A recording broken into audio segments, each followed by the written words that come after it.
Hi ಗೆಳೆಯರೆ, ನಿಮ್ಮ Reshma GK ಅಡ್ಡಾ 2.0 ಚಾನೆಲ್ಗೆ ಹಾರ್ದಿಕ ಸ್ವಾಗತ. ಇದು ಕತ್ತಲೆಯ ಕೊನೆಯ ಬಾಗಿಲು ಕಥೆಯ ಮುಂದುವರಿದ ಭಾಗ. ಇದನ್ನು ನೋಡಿ ಇಷ್ಟವಾದರೆ ಲೈಕ್ ಮಾಡಿ ಮತ್ತು ಸಬ್ಸ್ಕ್ರೈಬ್ ಮಾಡಿ. ಈಗ ಕಥೆಗೆ ಬರೋಣ.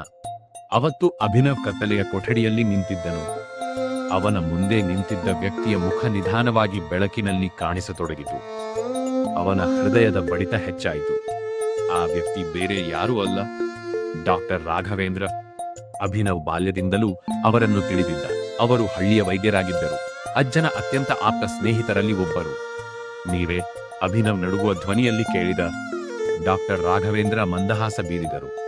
ಹೌದು, ನಾನೇ. ಆದ್ರೆ ಯಾಕೆ? ಆ ಪ್ರಶ್ನೆಗೆ ಉತ್ತರ ಕೇಳಲು ಮೊದಲು ನಿನಗೆ ಇನ್ನೊಂದು ಸತ್ಯ ತಿಳಿಯಬೇಕು. ಅವರು ಮೇಜಿನ ಮೇಲಿದ್ದ ಒಂದು ಕಡತವನ್ನು ಅಭಿನವ್ ಕಡೆಗೆ ತಳ್ಳಿದರು. ಅದರ ಮೇಲೆ ದೊಡ್ಡ ಅಕ್ಷರಗಳಲ್ಲಿ ಬರೆಯಲಾಗಿತ್ತು, ರೋಗಿ ಸಂಖ್ಯೆ 17, ಹೆಸರು ಅಭಿನವ್. ಅಭಿನವ್ ಬೆಚ್ಚಿಬಿದ್ದ. ಇದು ಏನು? ನಿನ್ನ ವೈದ್ಯಕೀಯ ದಾಖಲೆ. ನಾನು ಯಾವತ್ತೂ ನಿಮ್ಮ ಆಸ್ಪತ್ರೆಯಲ್ಲಿ ದಾಖಲಾಗಿಲ್ಲ. ಡಾಕ್ಟರ್ ರಾಘವೇಂದ್ರ ನಕ್ಕರು. ಅದೇ ನಿನ್ನ ಮೊದಲ ತಪ್ಪು ಕಲ್ಪನೆ. ಕಡತವನ್ನು ತೆರೆದ ಅಭಿನವ್ನ ಕೈಗಳು ನಡುಗುತ್ತಿದ್ದವು. ಅದರೊಳಗೆ ಹಳೆಯ ಫೋಟೋಗಳಿದ್ದವು. ಆ ಫೋಟೋಗಳಲ್ಲಿ 15 ವರ್ಷದ ಹುಡುಗನೊಬ್ಬ ಆಸ್ಪತ್ರೆಯ ಕೋಣೆಯಲ್ಲಿ ಕುಳಿತಿದ್ದ. ಅವನು ಅಭಿನವ್ನಂತೆಯೇ ಕಾಣುತ್ತಿದ್ದ. ಇಲ್ಲ, ಅವನೇ ಅಭಿನವ್. ಫೋಟೋಗಳ ದಿನಾಂಕ ನೋಡಿದ. 15 ವರ್ಷಗಳ ಹಿಂದಿನದು. ಆದರೆ ಅವನಿಗೆ ಆ ಘಟನೆಗಳ ನೆನಪೇ ಇರಲಿಲ್ಲ. ಅವನು ಡಾಕ್ಟರ್ ಹತ್ತ ನೋಡಿದ. ಇದು ಸುಳ್ಳು. ಇಲ್ಲ, ನನಗೆ ನೆನಪಿಲ್ಲ. ಅದೇ ಸಮಸ್ಯೆ. ಡಾಕ್ಟರ್ ರಾಘವೇಂದ್ರ ನಿಧಾನವಾಗಿ ಮಾತನಾಡತೊಡಗಿದರು. ನೀನು 15 ವರ್ಷದವನಿದ್ದಾಗ ಒಂದು ಭೀಕರ ಅಪಘಾತ ಸಂಭವಿಸಿತ್ತು. ಇಲ್ಲ, ನನಗೆ ಗೊತ್ತಿಲ್ಲ. ನೀನು ಮತ್ತು ನಿನ್ನ ಕುಟುಂಬ ಪ್ರಯಾಣಿಸುತ್ತಿದ್ದ ಕಾರು ಕಣಿವೆಗೆ ಬಿದ್ದಿತ್ತು. ಅಭಿನವ್ ತಲೆಯಾಡಿಸಿದ. ಅದು ಸಾಧ್ಯವಿಲ್ಲ. ಯಾಕೆ ಸಾಧ್ಯವಿಲ್ಲ? ಯಾಕೆಂದರೆ ನನ್ನ ತಂದೆ ತಾಯಿ ಹೃದಯಾಘಾತದಿಂದ ಸತ್ತರು. ಡಾಕ್ಟರ್ ದೀರ್ಘ ಉಸಿರು ತೆಗೆದುಕೊಂಡರು. ಅದನ್ನೇ ನಿನಗೆ ಹೇಳಲಾಗಿತ್ತು. ಅಭಿನವ್ನ ಕಾಲುಗಳ ಕೆಳಗಿನಿಂದ ನೆಲ ಜಾರಿದಂತಾಯಿತು. ಡಾಕ್ಟರ್ ಮುಂದುವರಿಸಿದರು. ಆ ಅಪಘಾತದಲ್ಲಿ ನಿನ್ನ ತಂದೆ ತಾಯಿ ಮೃತಪಟ್ಟರು. ಇಲ್ಲ, ನೀನು ಮಾತ್ರ ಬದುಕುಳಿದೆ.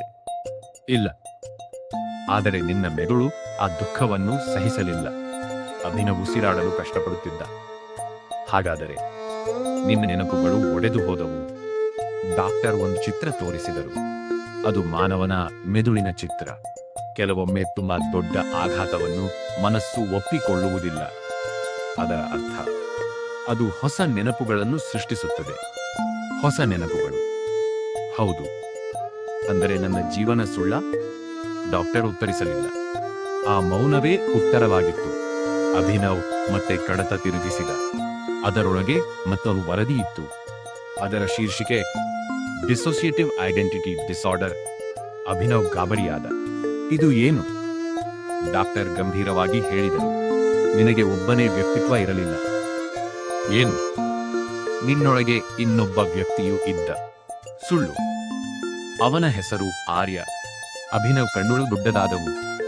ಆ ಹೆಸರು ಕೇಳುತ್ತಿದ್ದಂತೆಯೇ ಅವನ ತಲೆಯಲ್ಲಿ ವಿಚಿತ್ರ ನೋವು ಶುರುವಾಯಿತು. ಹಠಾತ್ತನೆ ಅವನ ಮನಸ್ಸಿನಲ್ಲಿ ಮಸುಕಾದ ದೃಶ್ಯಗಳು ಮೂಡಿದವು. ಕತ್ತಲೆ, ರಕ್ತ, ಕೂಗು, ಬೆಂಕಿ ಮತ್ತು ಒಂದು ಧ್ವನಿ. ಅಭಿನವ್ ದುರ್ಬಲ. ನಾನು ಅವನನ್ನು ರಕ್ಷಿಸುತ್ತೇನೆ.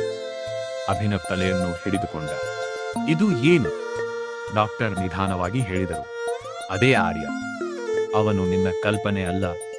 ಹಾಗಾದರೆ ಅವನು ನಿನ್ನ ಎರಡನೇ ವ್ಯಕ್ತಿತ್ವ. ಅಭಿನವ್ ಹಿಂದಕ್ಕೆ ಸರಿದ.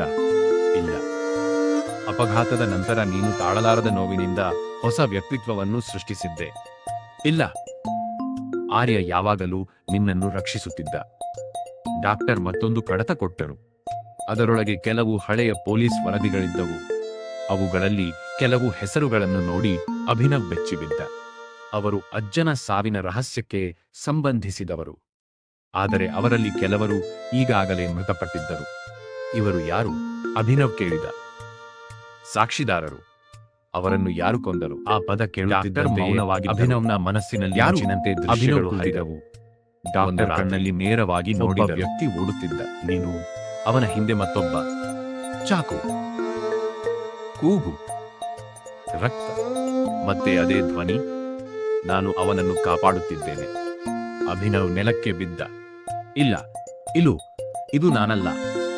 ಕೊಠಡಿಯಲ್ಲಿ ಇದ್ದ ದೊಡ್ಡ ಕನ್ನಡಿಯ ಮುಂದೆ ಡಾಕ್ಟರ್ ಅವನನ್ನು ನಿಲ್ಲಿಸಿದರು. ಕನ್ನಡಿಯಲ್ಲಿ ನೋಡು. ಅಭಿನವ್ ನೋಡಿದ. ಅವನದೇ ಮುಖ. ಏನು ಕಾಣುತ್ತಿದೆ? ನಾನು ಇನ್ನೊಮ್ಮೆ ಚೆನ್ನಾಗಿ ನೋಡು. ಅಭಿನವ್ ಗಮನದಿಂದ ನೋಡಿದ. ಕೆಲವೇ ಕ್ಷಣಗಳಲ್ಲಿ ಅವನ ಪ್ರತಿಬಿಂಬದ ಮುಖಭಾವ ಬದಲಾದಂತೆ ಕಂಡಿತು. ಕಣ್ಣುಗಳಲ್ಲಿ ಕ್ರೂರ ನಗು, ತುಟಿಗಳಲ್ಲಿ ವಿಚಿತ್ರ ನಗೆ. ಅವನು ಬೆಚ್ಚಿಬಿದ್ದ. ಇಲ್ಲ. ಅಷ್ಟರಲ್ಲಿ ಅವನ ತಲೆಯಲ್ಲಿ ಧ್ವನಿ ಕೇಳಿಸಿತು. ಕೊನೆಗೂ ಸತ್ಯ ಗೊತ್ತಾಯ್ತ. ಅಭಿನವ್ ಸುತ್ತಲೂ ನೋಡಿದ. ಯಾರೂ ಇರಲಿಲ್ಲ. ನಾನು ಇಲ್ಲೇ ಇದ್ದೇನೆ. ಯಾರು? ಆರ್ಯ. ಅಭಿನವ್ ಉಸಿರು ನಿಂತಂತಾಯಿತು. ನೀನು ನಿಜವಾಗಿಯೂ ಇದ್ದೀಯಾ? ಧ್ವನಿ ನಕ್ಕಿತು. ನಿನ್ನಿಗಿಂತಲೂ ಹೆಚ್ಚು. ನಾನು ಹುಚ್ಚನ? ಇಲ್ಲ, ನೀನು ಒಬ್ಬನೇ ಅಲ್ಲ. ಅಷ್ಟರಲ್ಲಿ ಡಾಕ್ಟರ್ ಮತ್ತೊಂದು ವಿಡಿಯೋ ಚಾಲನೆ ಮಾಡಿದರು. ಅದರಲ್ಲಿದ್ದವರು ಅಜ್ಜ. ಅವರು ಹೇಳಿದರು, ಅಭಿನವ್, ನಾನು ಈ ಸಂದೇಶ ಬಿಟ್ಟಿದ್ದರೆ ಅದರರ್ಥ ನೀನು ಸತ್ಯದ ಹತ್ತಿರ ಬಂದಿದ್ದೀಯ. ಆರ್ಯನ ಬಗ್ಗೆ ನಿನಗೆ ತಿಳಿದಿರಬೇಕು. ಅವನು ಶತ್ರು ಅಲ್ಲ, ಅವನು ನಿನ್ನ ಮನಸ್ಸಿನ ರಕ್ಷಕ. ಅಭಿನವ್ ಬೆರಗಾದ. ಅಜ್ಜನ ವಿಡಿಯೋ ಮುಂದುವರಿಯಿತು. ನಿಜವಾದ ಪ್ರಶ್ನೆ ಆರ್ಯ ಯಾರು ಎಂಬುದಲ್ಲ. ನಿಜವಾದ ಪ್ರಶ್ನೆ, ನೀವಿಬ್ಬರಲ್ಲಿ ಮೂಲ ವ್ಯಕ್ತಿ ಯಾರು? ಅಭಿನವ್ ಸ್ತಬ್ಧನಾದ. ಅಜ್ಜ ಹೇಳಿದರು, ನೀನು ಅಭಿನವ್ ಎಂದು ಭಾವಿಸುತ್ತಿರುವ ವ್ಯಕ್ತಿ ನಿಜವಾಗಿಯೂ ಅಭಿನವ್ನೇ, ಅಥವಾ ಅಪಘಾತದ ನಂತರ ಉಳಿದುಕೊಂಡದ್ದು ಆರ್ಯನೇ? ವಿಡಿಯೋ ಮುಗಿಯಿತು. ಕೊಠಡಿಯಲ್ಲಿ ಸಂಪೂರ್ಣ ಮೌನ. ಅಭಿನವ್ ಕನ್ನಡಿಯತ್ತ ನೋಡಿದ. ಕನ್ನಡಿಯಲ್ಲಿದ್ದ ವ್ಯಕ್ತಿ ನಗುತ್ತಿದ್ದ. ಆ ನಗು ಅವನದೇ ಅಲ್ಲ. ಆ ಕ್ಷಣದಲ್ಲಿ ಅವನಿಗೆ ಮೊದಲ ಬಾರಿಗೆ ಭಯವಾಯಿತು. ಯಾಕೆಂದರೆ ಅವನು ಹುಡುಕುತ್ತಿದ್ದ ರಹಸ್ಯ ಅಜ್ಜನ ಸಾವಿನದ್ದಲ್ಲ. ಅದು ತನ್ನದೇ ಗುರುತಿನ ರಹಸ್ಯವಾಗಿತ್ತು.